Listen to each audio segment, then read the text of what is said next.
shiny, happy people.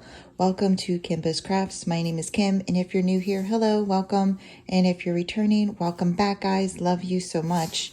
So we are here for December 12th, 12th day of December, 12th day of the Advent Canvas, and we are doing Mr. Penguin right over here.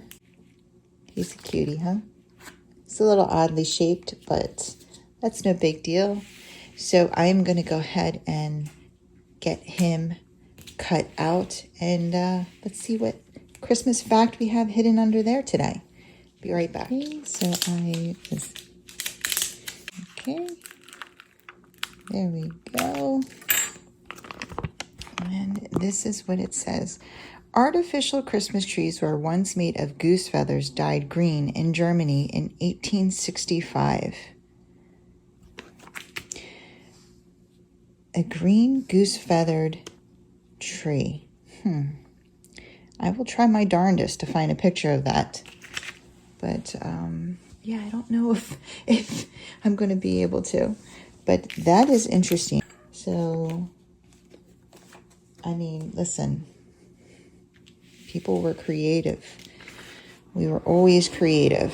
I mean, look what we do now. We put little diamonds on a sticky canvas to make a beautiful painting. So this is who we are.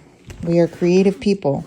So this is our square for the day. And I think the way I'm going to block this off is... is this a 2 fur or a 3 fur? I think I'm just going to do it in 2. And what we'll do is we'll do it like this.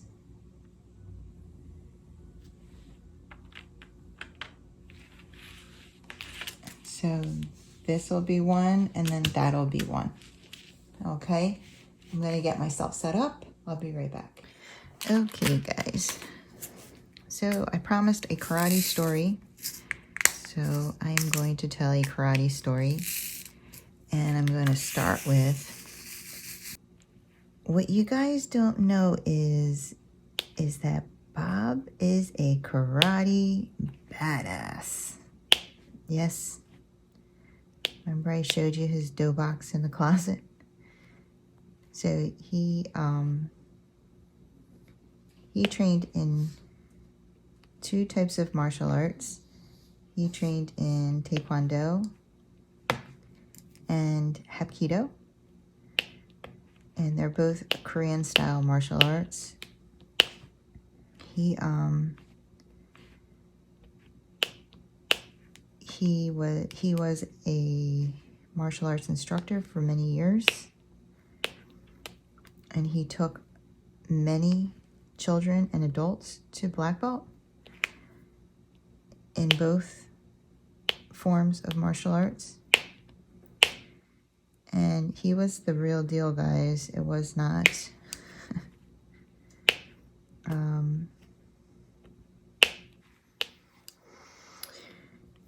he was not, you know, some self-taught or anything like that. Like, he is a real martial artist. He is really awesome. And for the Hapkido, his instructor was actually the creator of the art. So there's two styles of Hapkido. He practiced what was called Shinmu Hapkido, and he leveled up and got his rankings under the creator of the art, which is, his name is Dojinim Jihan J. And he was... Okay, so here's the story. Dojinim Jihan J was one of Bruce Lee's martial arts instructors. This is the story. So Bruce Lee, as you know, he did not study one type of martial arts. He studied all martial arts, and he took the best elements from all of them, and he created his own style called Jeet Kune Do. Because he felt like every style had something to offer. And he was all about learning new styles and being very open-minded to different techniques and things like that. And Dojenim Jihanjae was working on one of the U.S. military bases, training some of the men here. And somehow he got connected with Bruce Lee, and Bruce Lee asked if he would teach him some of his Hapkido. And so he said yes. So he ended up teaching Bruce Lee some Hapkido, and then he actually was in Bruce Lee's movie. I think he was in The Game of Death. I'm not sure what, I think it's The Game of Death, but I will put pictures of Dojenim Jihanjae up here with Bruce Lee so you can see which one I'm talking about. If you are a Bruce Lee fan, then you'll recognize the movie and this martial artist part. It was the one that Kareem Abdul-Jabbar was in. And in the movie, Bruce Lee ends up breaking Dojenim's back. So that's who Bob trained under for Hapkido, Shinmu Hapkido. And he was like really awesome. And I'm gonna find as many photos as I can just to give you an idea. And yeah, it was, I had the opportunity. Dojenim is still alive. In fact, he just had a birthday. He's in his 80s. And they just had a birthday celebration for him that Bob was going to try to go to, but he unfortunately wasn't able to make it. But he no longer lives in New Jersey. He used to live in New Jersey, but he no longer lives in New Jersey, and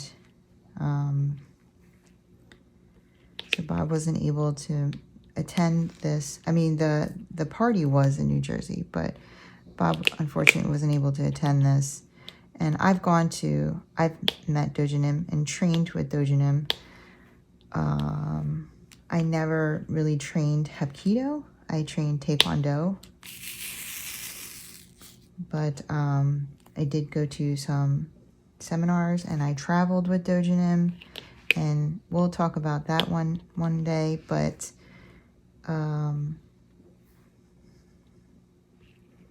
this is for this part of the square. I just wanted to introduce the fact that Bob is a badass. And he got his instruction from some really awesome instructors, and share with you guys some photos of it.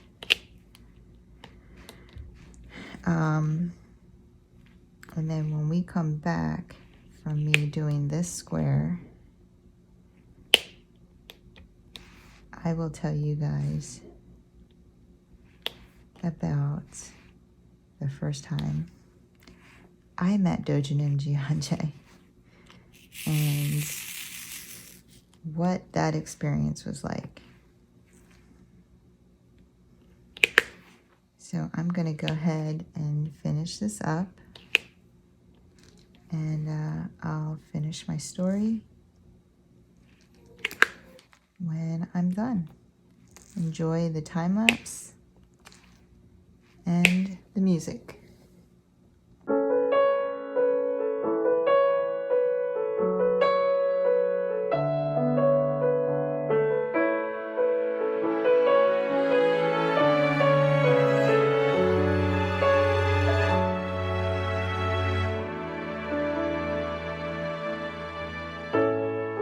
It's a cold night, baby, and I'm on my way to you. And the snow keeps falling down. Lit a fire and looked down on the avenue. I just love the way you carry the ground. It's just me and you tonight, and I'm all yours. We'll be in our happy place. This December will be the best, I'm pretty sure. And I am truly yours in every way. So hold me now, it's Christmas time. Bring joy to people in this town. In this way we make the world go round. In December I just let the peace take over. That is what I want.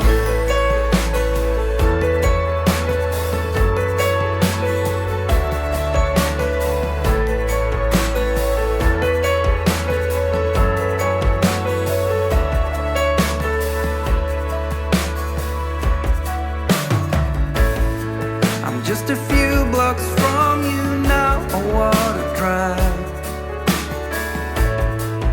And the snow keeps falling down. Let this Christmas be the best we've ever had. Under a starlit sky, we'll walk around. It's just me tonight, and I'm all yours. We'll be in our happy place.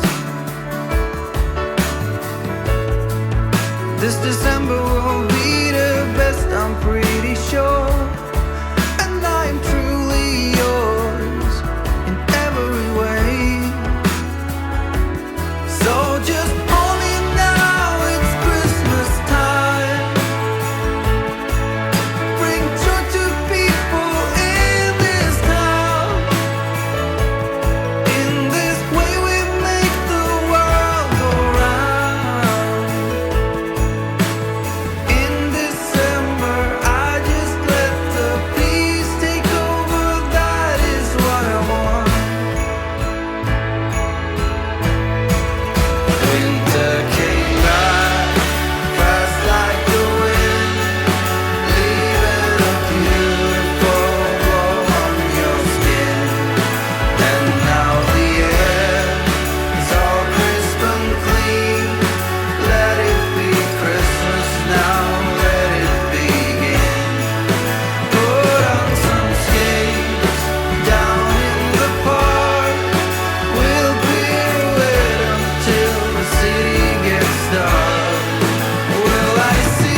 Okay, so that first half of the square is done, and this is beautiful.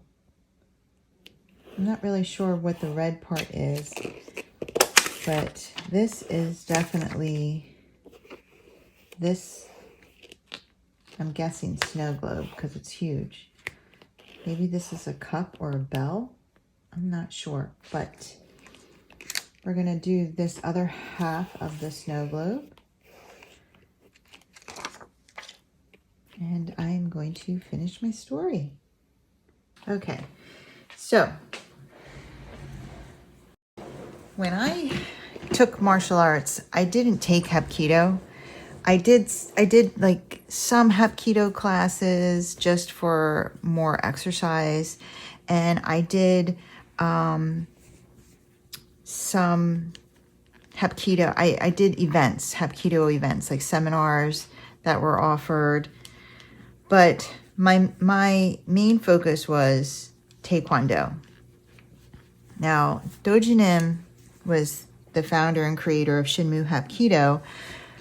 So when they did seminars that he ran, they were advertised as, come train with the creator, founder of Shinmu. I mean, it was a big deal, to be able to train with him and learn from him. I mean, as you can imagine. And they explained to the students that, he thought everyone that came to his seminars were well versed in Hapkido. So like whatever belt color you were wearing, he thought it was a Hapkido belt. So if you were wearing a black belt, he thought you were a Hapkido black belt, and so on and so forth. Now, I was not a black belt. It was early in my martial arts training, and I didn't want to go to it, but Bob talked me into it. Oh, this is a great opportunity. He's getting older. You don't know how many more he's going to do, blah, blah, blah. So I said, okay. And I decided to take the seminar, and I was terrified. And so we were all told, not to talk about Taekwondo, just to say, yes, Shinmu Hapkido, blah, blah, blah. And, so I didn't really know a whole lot about Shinmu Hapkido.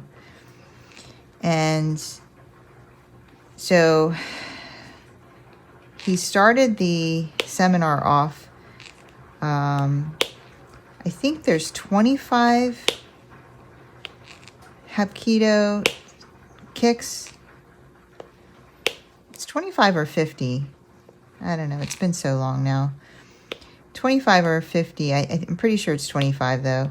25 kicks that he created in Hapkido, and that was what he started the seminar off with. He wanted us to do the 25 kicks, and it was you took some time with each one, so it wasn't just like he wanted us to run through all 25. Like, they demonstrated, because there were all different belt ranks there. So they would demonstrate like Hapkido kick number 1. And then all the instructors and black belts walked around with pads. And they would randomly go up to people and hold the pad up to you. And you would have to kick it. In the meantime, like Dojin would be counting like 1, and then in the air you're doing it 1, 2, 3. So I mean, I don't know, we would do it like do each kick 50 times, and then every once in a while you had to kick a pad if an instructor came up to you and held the pad in front of you. And Dojin also had a pad, so he was randomly going up to people and holding a pad up to people, so that you could kick his pad. And of course, it was nerve-wracking because you wanted to impress him and you didn't want to do it wrong. And especially for someone like me that didn't actually train in Hapkido. So I was doing all these kicks for the first time. It was pretty nerve-wracking. So we are on Hapkido kick number 1, and this is how the seminar starts off. I mean, first we did, the way they warm up for Hapkido is this thing called Dongjung breathing. And so we did the Dongjung breathing and the warm up. And then, you know, they have you do some calisthenics, like sit-ups, push-ups, blah, blah, blah, just to warm up the muscles and the body. And so we did that. And then he wanted to do the 25 kicks. And so starts off kick 1. And it's a very simple kick. It's an ankle kick. It's a very simple kick. So he demonstrates it. And then, you know, we're doing it in the air. 1, 2. And the instructors are going around and they're holding the pad down on the ground and you're kicking the pad. 3, 4, you know. And he gets to this kid. It's a shame. This young kid, he had a black belt. And so now remember, Dojinim thinks he's a Hapkido black belt. And he holds the pad down for him, and the kid doesn't kick it right. And so Dojinim says, no, kick. And so he like stops the class because he's no longer counting. And so we stop and he has the boy kick the pad again and he kicks it wrong. And Dojinim gets upset because in his mind, you're a black belt and you can't do Hapkido kick number 1. Like, that's not okay. So he's not yelling at the kid, but he's showing his disappointment. And he's like, you black belt, you know, kick number 1?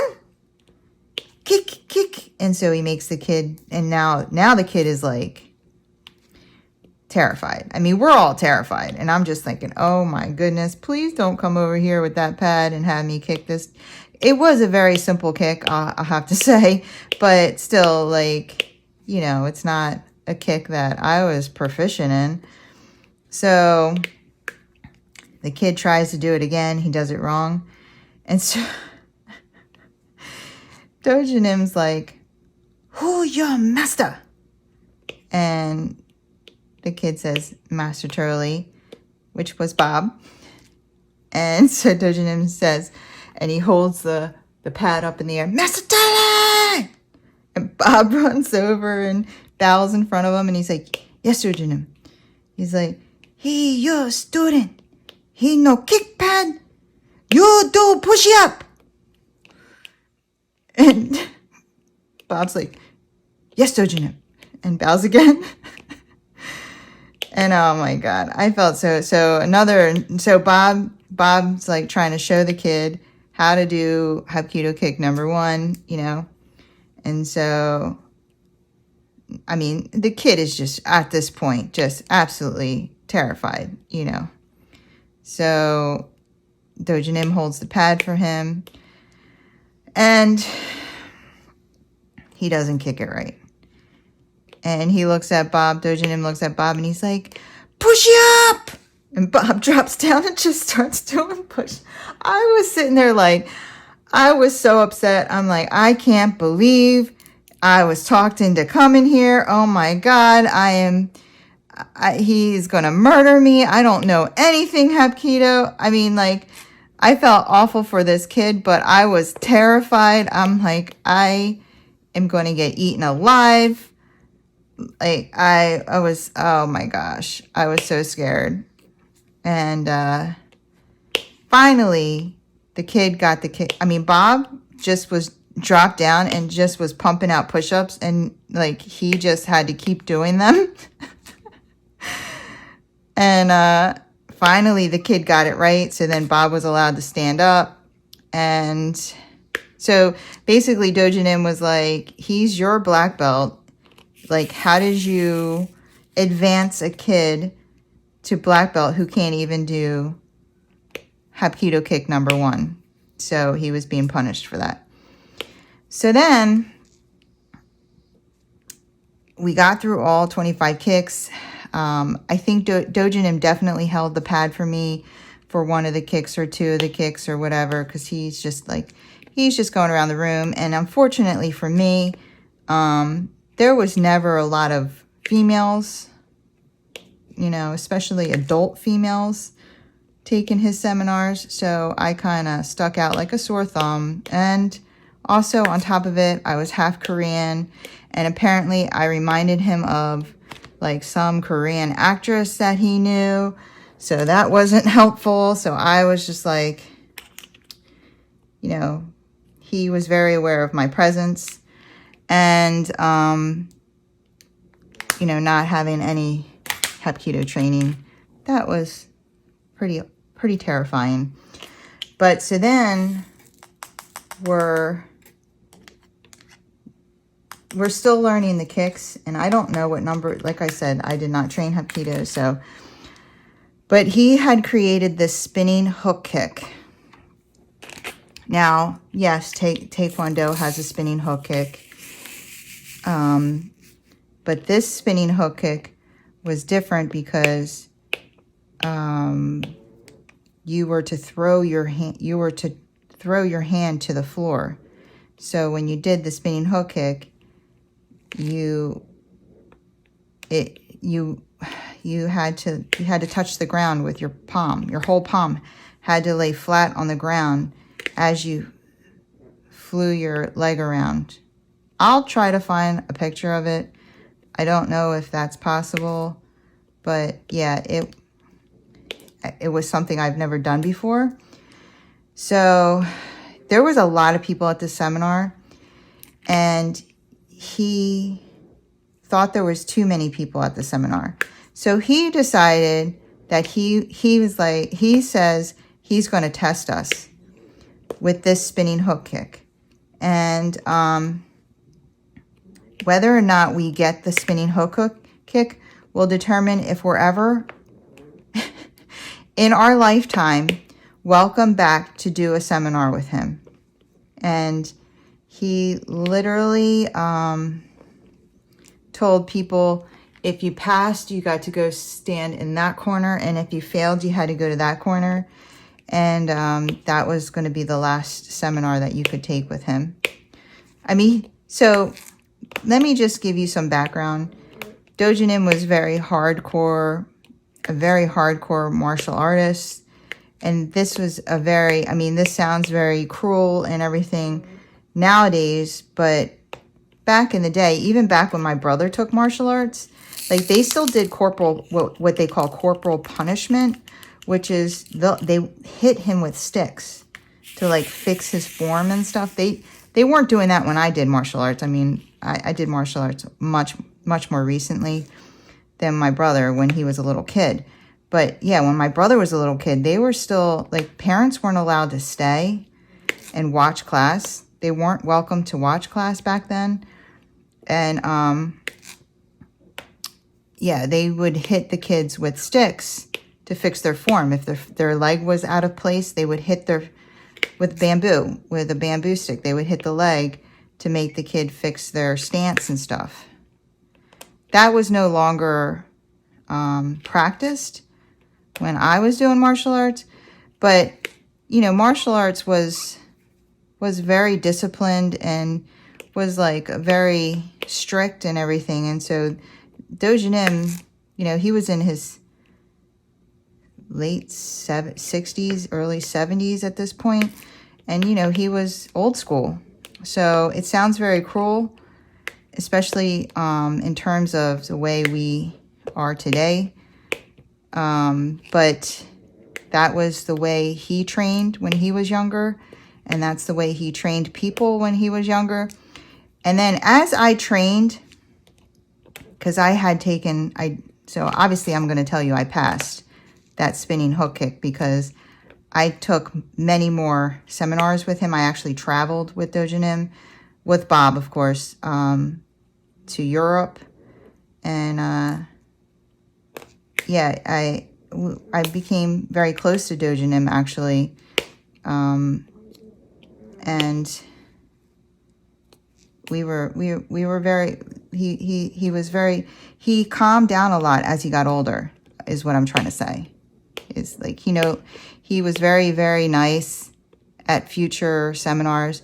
He was still a little spunky and spry at a couple of them, but this one in particular.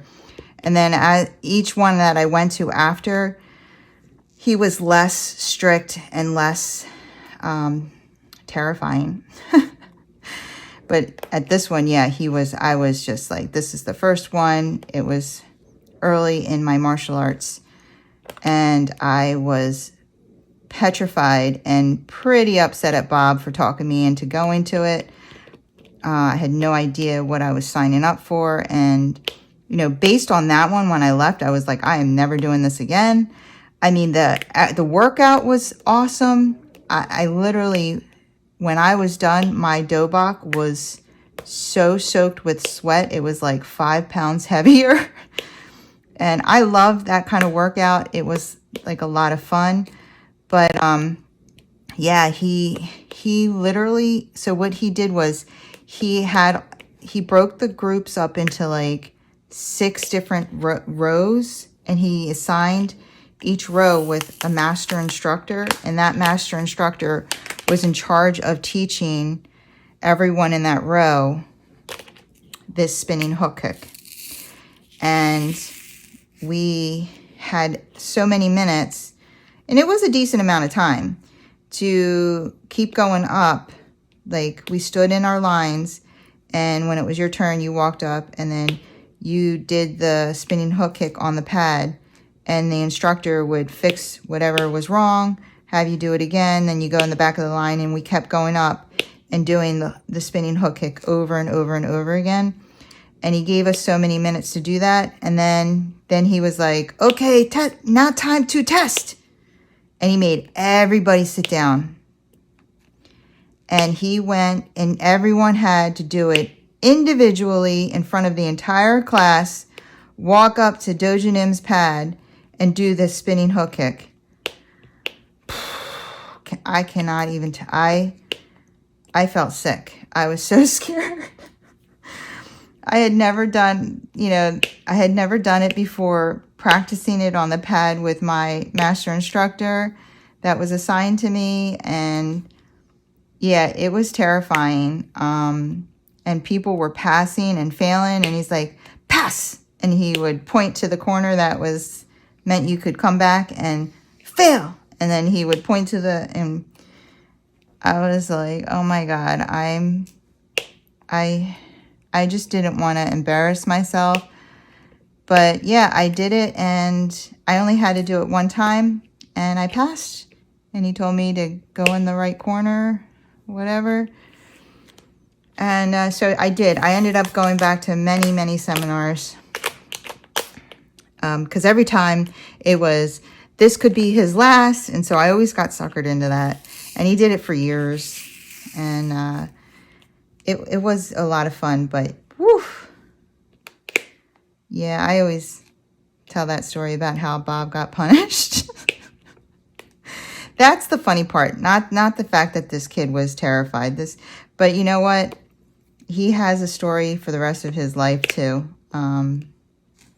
because not many people can say, they got to train with this man. So there's that. But that is one of the martial arts stories that I have. I think the main one, honestly,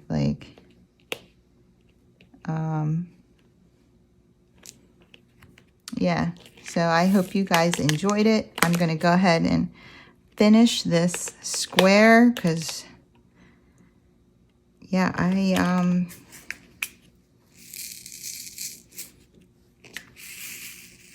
need to concentrate.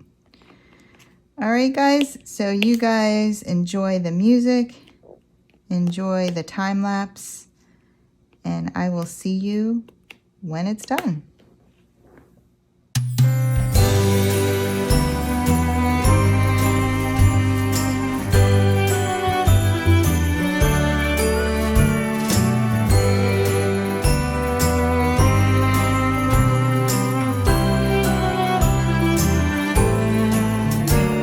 The snow is piling up against our door, and we might just be stuck for a week or more now, but that don't bother us none. If anything, it sounds like a barrel of fun. Let's just have our Christmas of our own. A Christmas of our own. Let's forget about the world outside and disconnect our telephone. A Christmas of our own, with no big choir singing, caroling, and church bells ringing. Let's just have our Christmas of our own.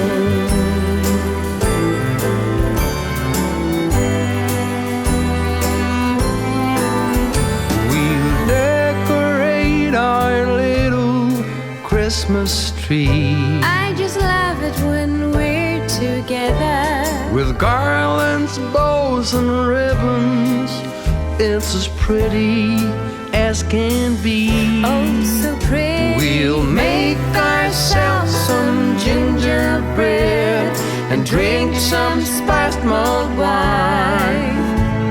Now doesn't that sound more than just fine? Let's have a Christmas of our own.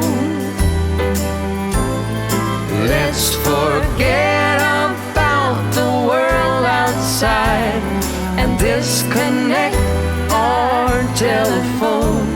A Christmas of our own. And if Santa Claus comes around, we'll tell him to skip to the very next town. 'Cause we don't need no big choir singing, caroling, and church bells ringing. We just want a Christmas of our own.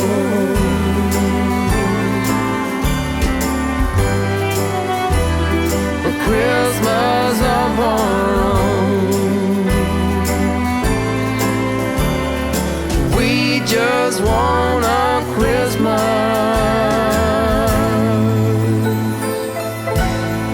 of our own.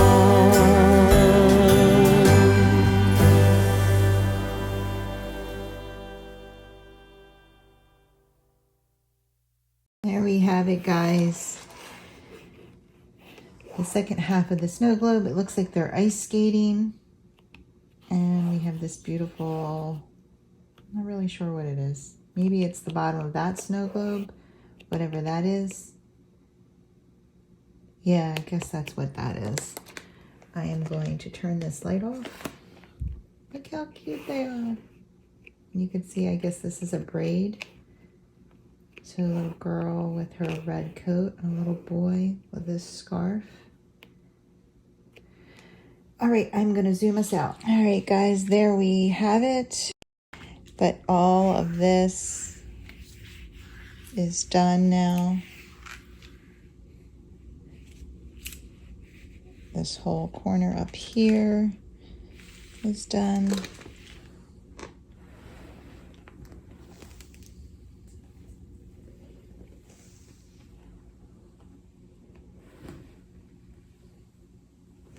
So colorful. Yeah, so that confetti is really making this gorgeous. I'm going to tell you guys, more than likely tomorrow's is not going to be released because I'm really kind of behind. But I will, if I catch up, I'll release 2 in one day and get us back on track. That's going to be my goal. But I'm behind, and I have to work tonight, so I don't think that I'll be getting, I know I won't be getting 13 done. But don't worry, it will be out. All right, guys, I hope you enjoyed this video. If you did, if you wouldn't mind giving me a thumbs up on the way out. And if you want to see more from me, go ahead and hit that subscribe button and join the family and friends here at Kimbaskrafts. I would love to have you. Watch me finish this beautiful painting done by Randy Wollenmann. He's the man. He's the artist behind this gorgeous, gorgeous scene. And yeah, hopefully we'll see Diamond Art Club or one of the high-end diamond painting companies release some of his artwork next year, because I know a lot of people are really enjoying this. All right, I will see you probably not tomorrow, but hopefully the next day. All right, guys, bye.